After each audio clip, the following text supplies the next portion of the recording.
Hoy tenemos el honor de presentar, gracias a las gestiones, por supuesto, de la Universidad Central de Chile, a la doctora Ana Buquet, investigadora titular del Centro de Investigaciones y Estudios de Género de la Universidad Nacional Autónoma de México, UNAM. La doctora Buquet es miembro del Sistema Nacional de Investigadores e Investigadoras de CONACYT y posee un doctorado en sociología, así como una maestría y licenciatura en psicología. Su carrera se ha centrado en los estudios de género y la educación superior, con numerosas publicaciones en estas áreas. Bajo su liderazgo, el Programa Universitario de Estudios de Género se transformó en el actual Centro de Investigaciones y Estudios de Género de la UNAM y se creó el programa de posgrado en Estudios de Género de la misma institución. También fue fundadora y primera coordinadora del Observatorio Nacional para la Igualdad de Género en las instituciones de educación superior. La doctora Buquet ha sido reconocida con prestigiosos galardones, como el Premio Sor Juana Inés de la Cruz de la UNAM en 2023, el Premio Emulíes de la Organización Universitaria Interamericana en 2017, la presea Hermila Galindo de la Asamblea Legislativa del Distrito Federal en 2016 y el Premio Margarita von Brentano de la Universidad Libre de Berlín en 2013. Con esta introducción, nos complace invitar a la doctora Buquet al escenario para impartir su charla magistral titulada Desafíos de las políticas de igualdad de género en las instituciones de educación superior.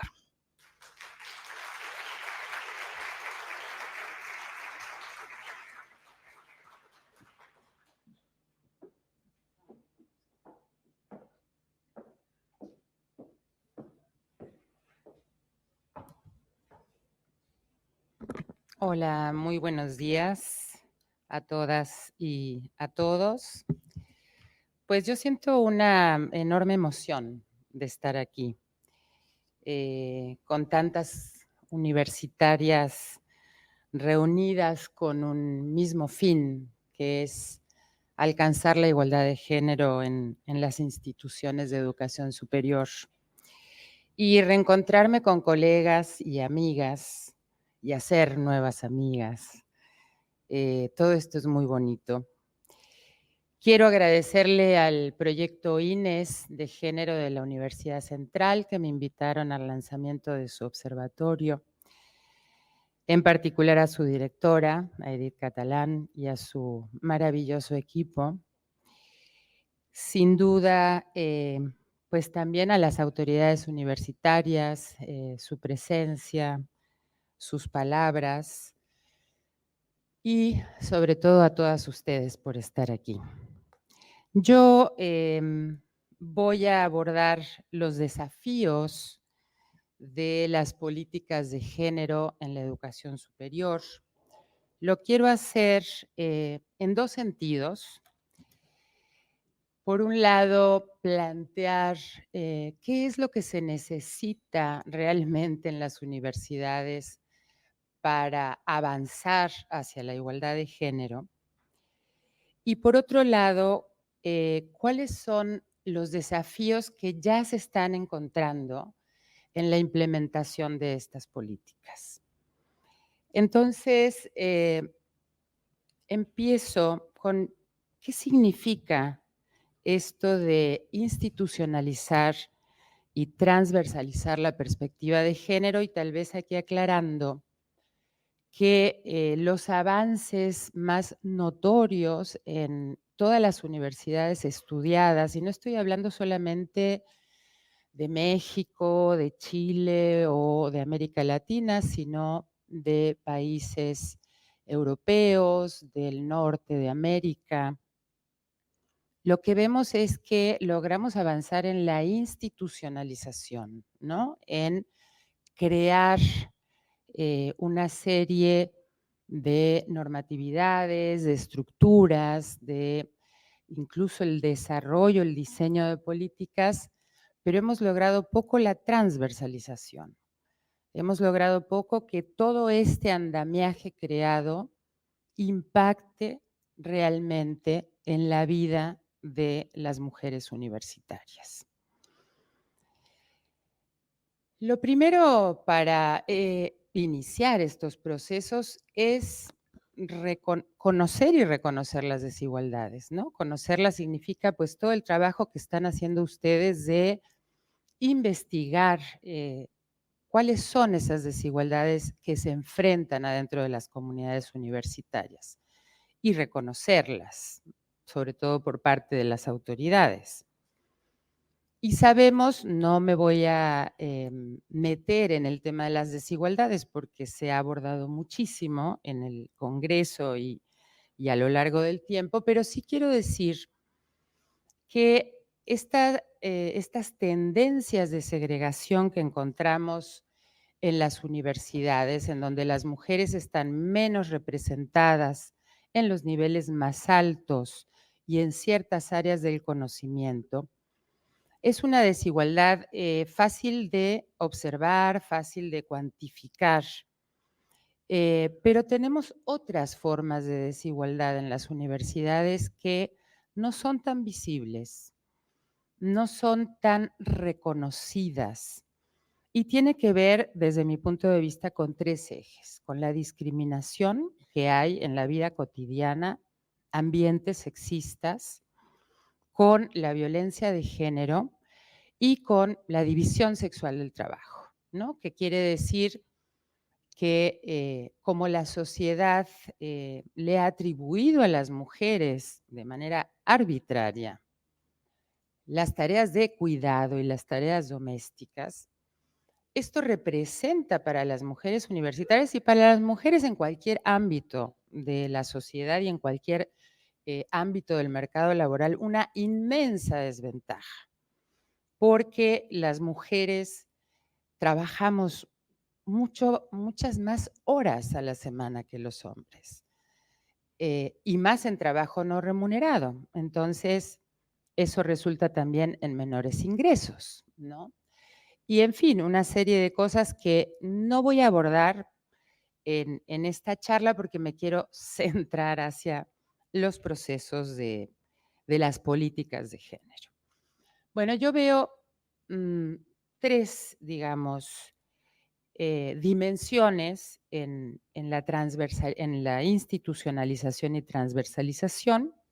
La primera es la normatividad, la segunda la creación de estructuras universitarias y la tercera el diseño y la implementación de las políticas. En la normatividad, digamos que lo ideal sería que las legislaciones universitarias fueran armonizadas con los estándares más altos de los derechos humanos y la igualdad de género, sobre todo aquellos en donde, en el caso de Chile, se han suscrito los acuerdos internacionales. Pero sabemos que esa es una tarea difícil pero es necesario entonces ir como reformando partes de la legislación universitaria para incorporar la igualdad, para incorporar la violencia de género como una causa grave de responsabilidad, para generar normatividad específica, ¿no? Un caso muy claro son los protocolos para atención de la violencia de género. Todo este andamiaje normativo, pues, es la base para poder desarrollar las demás cosas. A nivel de estructuras, yo distingo 3 tipos de estructuras. Las académicas, que no están directamente relacionadas con la implementación de la política, pero que son fundamentales porque son los espacios desde donde se produce el conocimiento, desde donde se producen las críticas epistemológicas al androcentrismo que caracteriza a las instituciones de educación superior, desde donde se desarrollan metodologías y desde donde se aportan elementos para la elaboración de la política pública.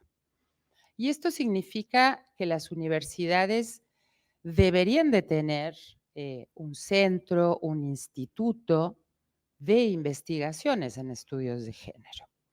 Deberían de tener un posgrado en estudios de género también para formar a las nuevas generaciones especializadas en estos temas. El segundo tipo de estructuras para avanzar hacia la igualdad justamente son las estructuras encargadas de la implementación de las políticas de igualdad.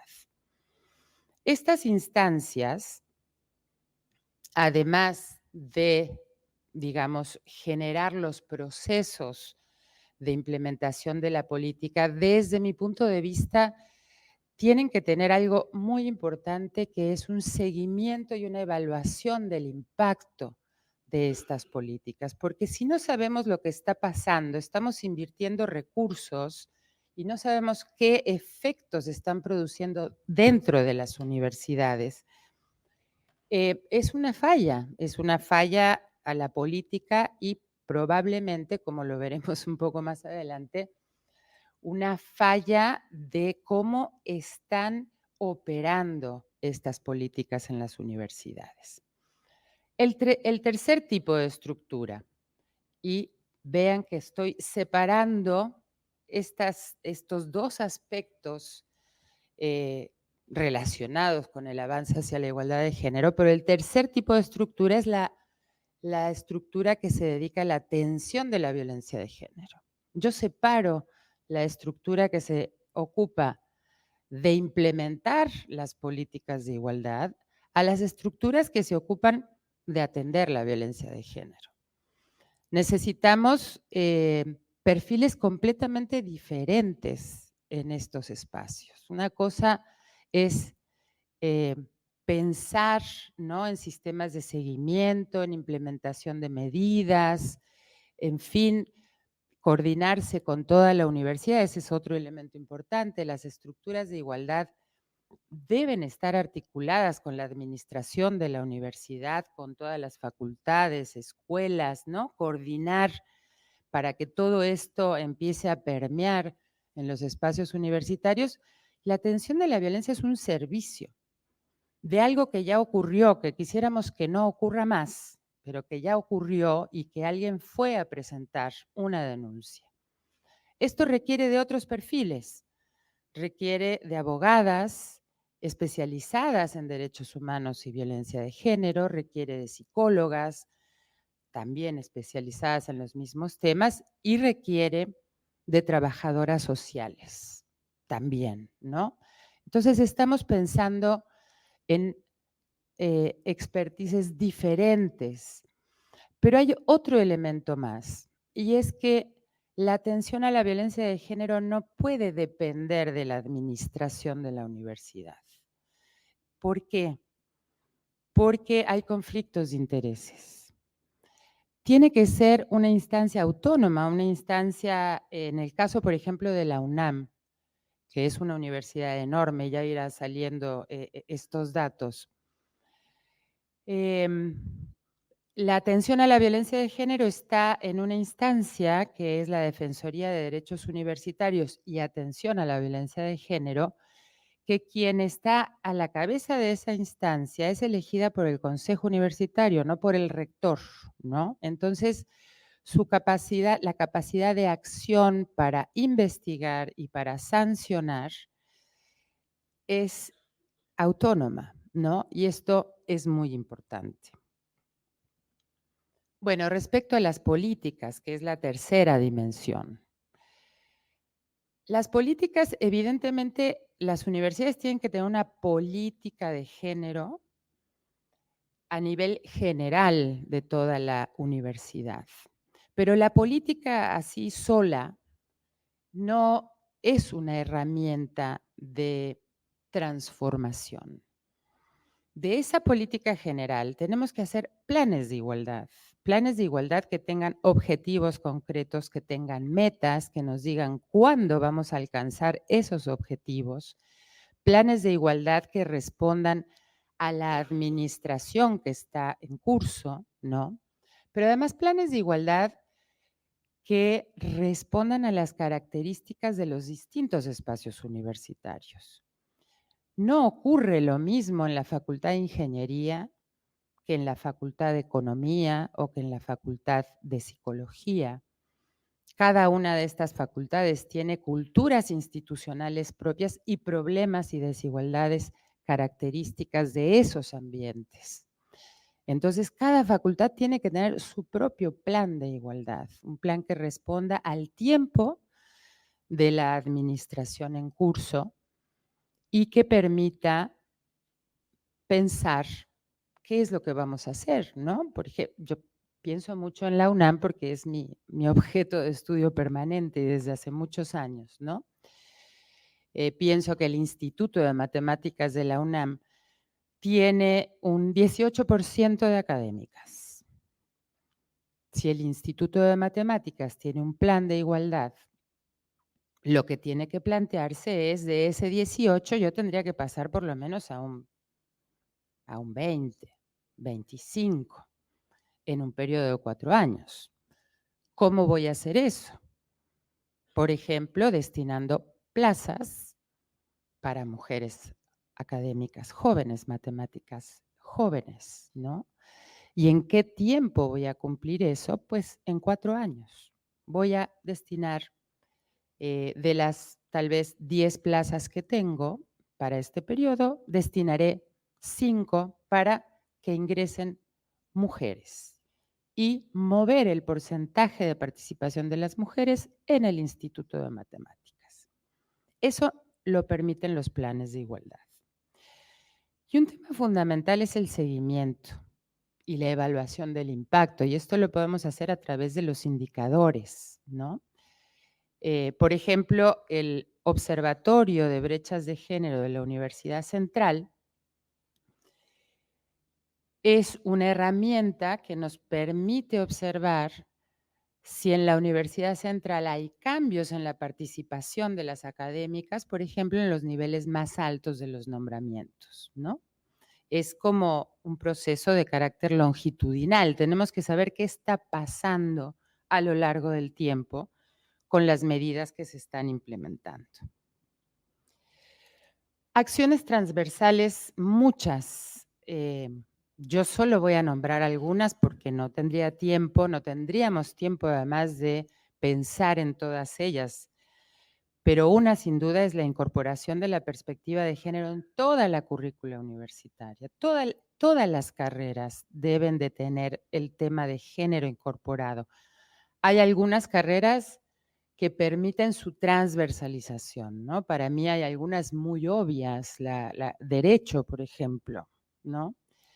Economía tendría que incorporar, psicología. Habrá otras que no, ¿no? Tal vez ingeniería, matemáticas, pero entonces hay que trabajar con el alumnado de esas carreras con materias específicas. Y bueno, la apuesta es formar a las nuevas generaciones desde esta perspectiva de igualdad, de derechos humanos, podríamos seguir, de sustentabilidad, ¿no? Porque es una de las maneras que las universidades tenemos de aportar a la sociedad, ¿no? Cuando formamos nuevas generaciones, que esas generaciones sean personas conscientes de las desigualdades, de los problemas que enfrentamos socialmente, de los problemas ambientales, ¿no? Y que salgan a otros espacios sociales con esa conciencia y con ese interés de cambio.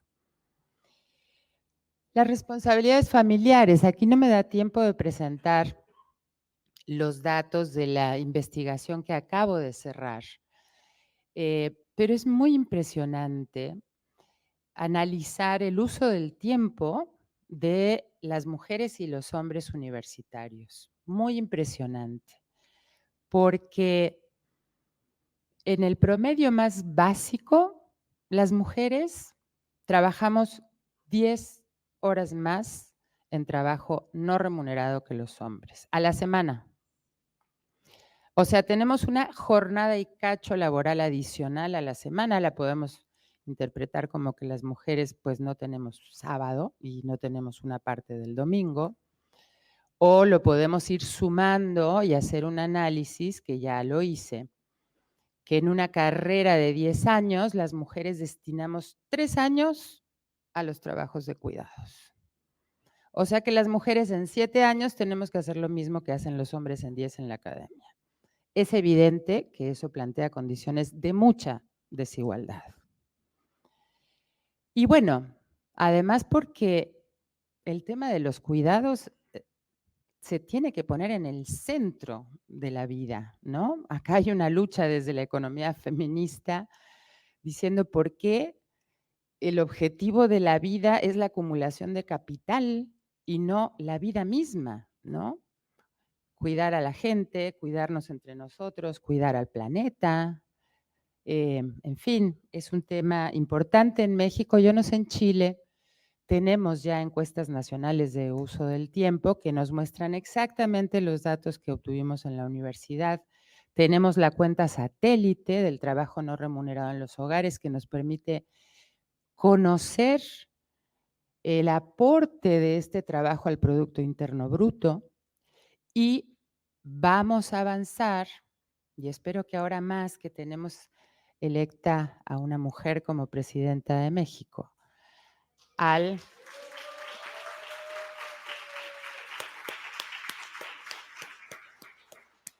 a un sistema nacional de cuidados en donde participen los sectores que deben de participar, el Estado, el mercado y la sociedad.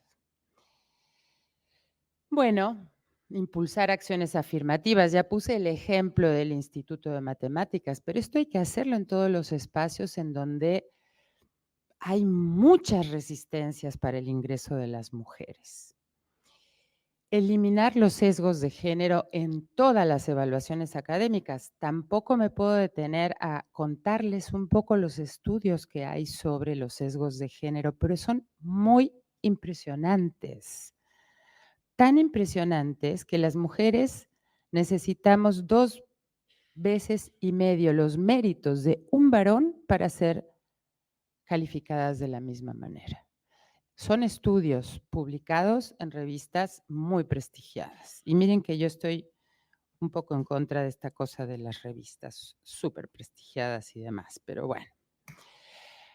Tener estadísticas institucionales, ¿no? Insisto, y retomo el ejemplo del Observatorio de la Central porque acabamos de estar ahí en eso, ¿no? Pero tener la posibilidad de que cualquier persona de la universidad o de afuera de la universidad pueda saber cómo están las tendencias de segregación adentro de la comunidad.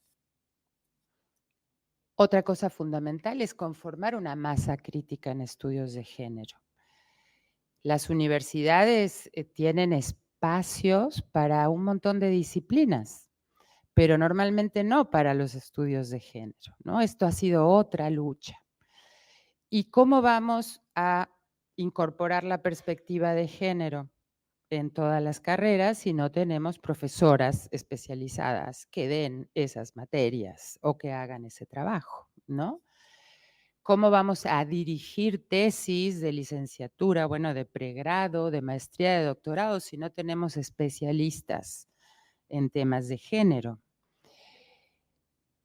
¿Y cómo vamos a estudiar las desigualdades de la universidad, pero también las del país? Los grandes problemas nacionales relacionados con las desigualdades de género si las universidades no estamos formando una masa crítica en feminismo y estudios de género. Y además transversalizar en este sentido, porque es muy importante tener un centro de investigaciones en estudios de género, pero también es muy importante que en otras facultades, institutos y centros haya académicas y académicos, si son especialistas en el tema, con perspectiva de género, que la Facultad de Economía contrate economistas con perspectiva de género, que la Facultad de Derecho contrate abogadas con perspectiva de género, que todo este tema pueda permear a la universidad en su conjunto. Y el tema del presupuesto, bueno, ya lo mencionaba el vicerrector, ¿no? Aquí en México, en ese sentido, estamos en una condición muy favorable porque las universidades tenemos presupuesto total del gobierno, ¿no? Y tenemos, en ese sentido, yo creo, condiciones menos competitivas respecto a conseguir financiamientos. También tenemos que conseguir financiamientos, pero contamos con el financiamiento seguro del Estado.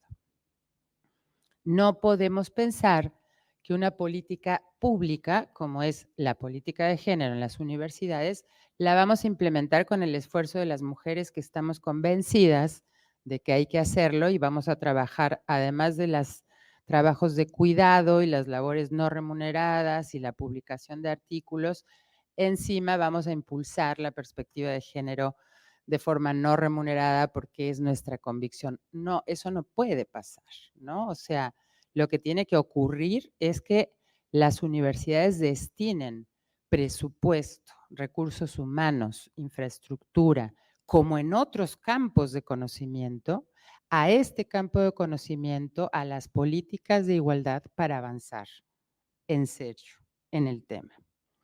Y bueno, acá hay que empezar a analizar quiénes intervienen en todos estos procesos de crear normatividad, de reformar la normatividad que existe, de crear estructuras, ¿no?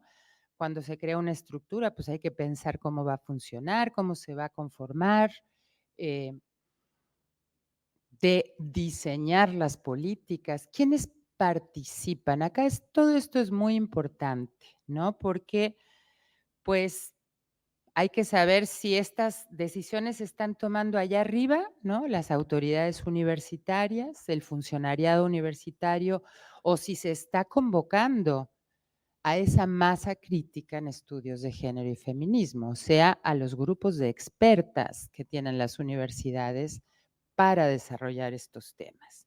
Si se está haciendo participar a las poblaciones académica, estudiantil y administrativa.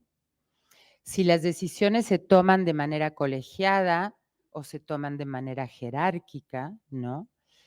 Si las personas que participan en el diseño de todas estas herramientas para la igualdad de género son especialistas en el tema, ¿no? O si están comprometidas, si tienen la convicción, o si simplemente son mujeres, porque eso pasa mucho, ¿no? Si es mujer, justifica que la nombremos en la Coordinación para la Igualdad de Género,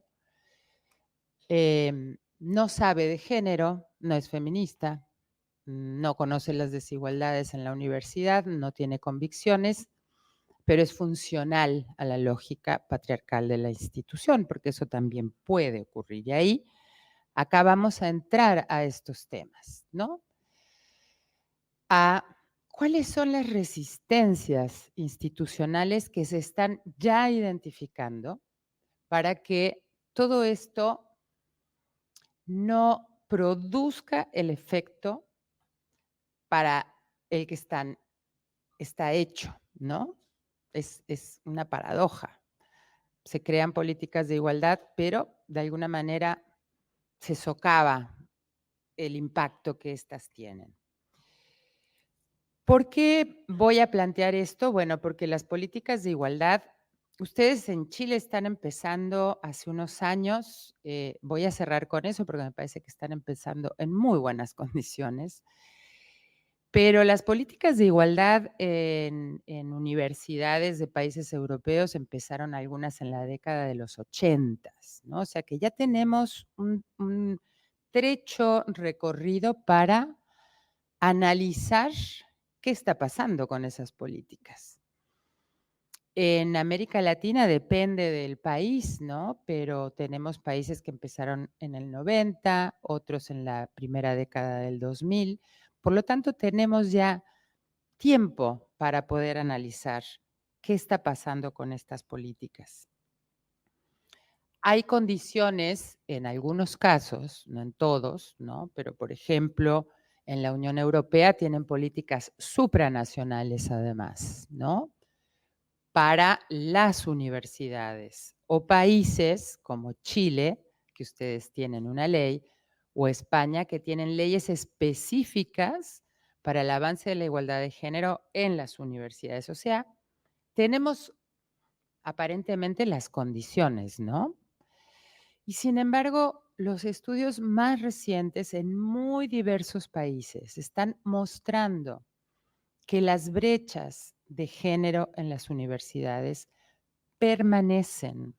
Hay distintas formas de calcular esto, ¿no? Se puede calcular con la participación, pero hay países que lo calculan a través de las posibilidades que tienen los hombres y las posibilidades que tienen las mujeres de entrar a estos cargos, ¿no? Y vemos cosas como lo que pasa en Irlanda, ¿no? Que 1 de cada 13 mujeres tiene la oportunidad de ser catedrática y de los hombres es 1 de cada 5, ¿no? Entonces, en fin, hay muchas mediciones sobre esto.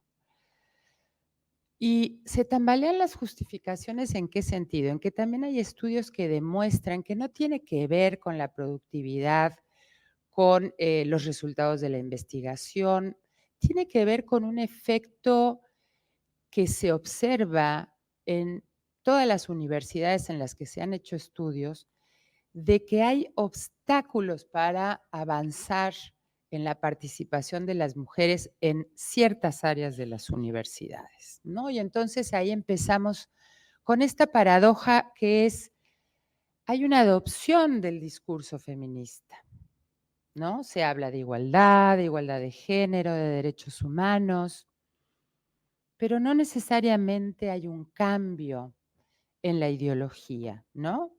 O se adoptan estas políticas, pero no estamos encontrando los resultados esperados. Entonces, ahora es importante centrar los análisis en qué está pasando en las instituciones, porque si estamos haciendo todo lo que debemos de hacer, todo lo que nos dicen los manuales prácticamente, ¿por qué no están produciendo el efecto esperado?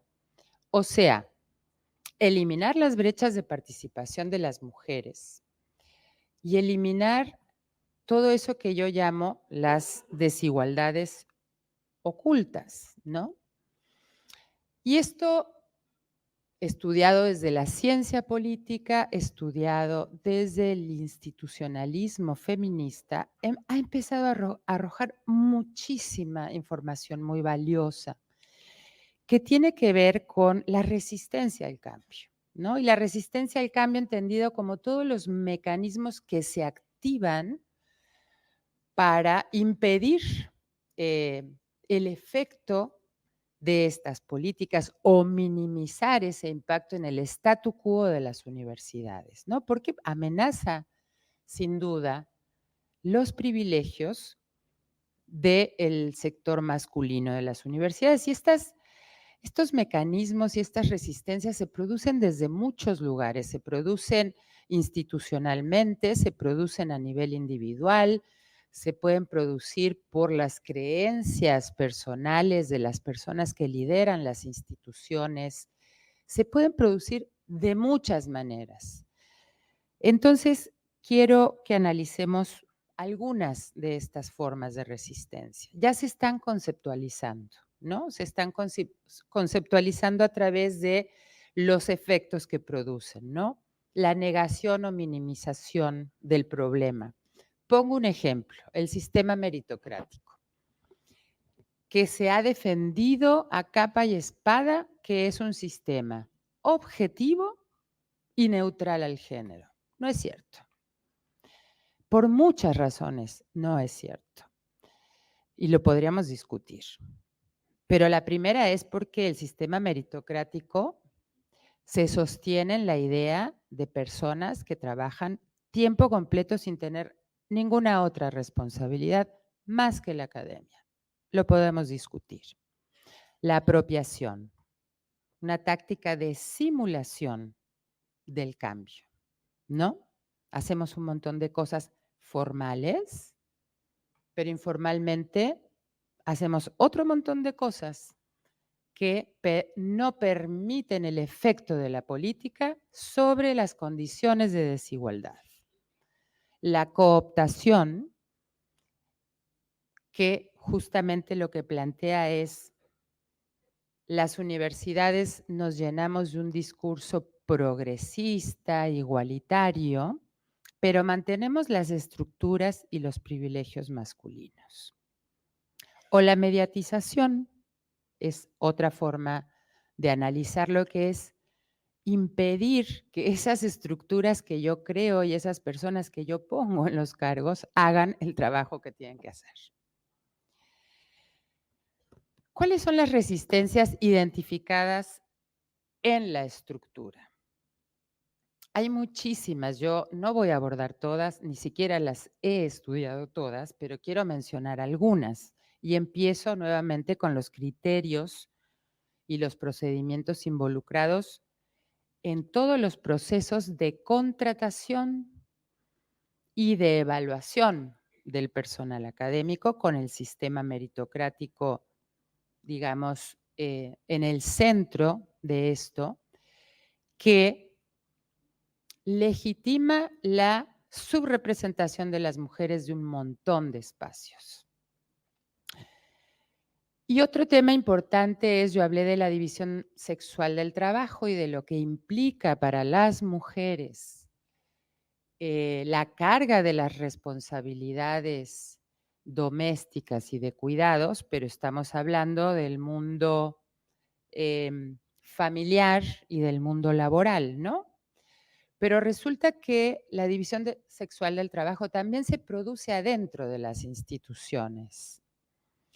¿Y cómo se produce? Además de las cosas muy obvias, como que si hay una reunión de trabajo, las mujeres normalmente son las que recogen cuando termina la reunión y todas estas cosas que pasan muy comúnmente, pero está más en la estructura y que tiene que ver con el capitalismo académico, con el neoliberalismo en la academia. Estas cosas van acentuando esto cada vez más porque hay actividades de mayor estatus, mucho más valoradas, pero sobre todo con un valor de intercambio en el mercado académico. La investigación, pero en particular la publicación de artículos. No importa si yo agarro mi investigación, y esto lo digo porque soy integrante de una comisión evaluadora de proyectos en toda la UNAM de Ciencias Sociales. No importa si yo agarro mi investigación y despedazo todo lo que encontré y publico 6 artículos con cositas, ¿no? De cada parte de mi investigación, o me repito en 1 o 2 o 3 artículos, pero como son revistas diferentes, o uno lo mando a traducir al inglés. En fin, hay un montón de formas de publicar artículos, ¿no? Es como que hay que aprender a maquilar artículos para obtener mucho puntaje. Dirigir tesis de doctorado también es muy importante porque estamos formando recursos altamente especializados. Y luego, las actividades domésticas de la academia, la docencia en pregrado, la dirección de tesis de alumnas y alumnos de pregrado, el acompañamiento al alumnado, que a las mujeres se nos da muy bien, ¿no? Ser cercanas, no solamente estar en la lógica cuantitativa, sino que si hay que destinarle tiempo a una alumna o a un alumno, por lo que sea, más allá de su trabajo, lo hacemos. Y la gestión universitaria. Increíble, ¿no? Porque la docencia debería de ser el centro de importancia de cualquier universidad. Sin embargo, esto no tiene un alto valor de intercambio en el mercado académico. Esto es como un requisito. Y ahí hay más mujeres, ahí estamos más las mujeres. La línea del tiempo en las STEM, ¿no? Por ejemplo, en México ocurre algo muy impactante y es que las jóvenes investigadoras que quieren entrar a los institutos de ciencias físico, matemáticas, ingenierías, etcétera, etcétera, tienen que hacer 2 postdoctorados en el extranjero como requisito, justo en su etapa reproductiva. Entonces, se nos presentan varias complicaciones ahí. Luego, eso, invisibilizar o ignorar, ¿no?, el impacto de las tareas de cuidado en las mujeres universitarias. Todo esto abona a esas tendencias de segregación que podemos observar en las universidades. Todo eso está en las estructuras universitarias que todavía no las hemos podido cambiar, ¿no? Hay que investigar todos esos espacios donde ocurren estas cosas. Pero por el otro lado, a mí me parece que esta es la parte más importante del análisis de las instituciones de educación superior, son todas las resistencias que se presentan a nivel cultural,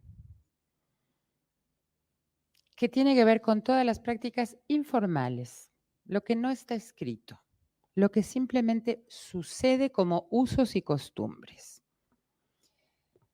Y acá tenemos la reproducción de los estereotipos de género, la discriminación, y déjenme decirles que en la investigación que yo acabo de cerrar me quedé muy impactada de los niveles de ambientes sexistas que hay en la UNAM, pero no es la única universidad en la que pasa esto.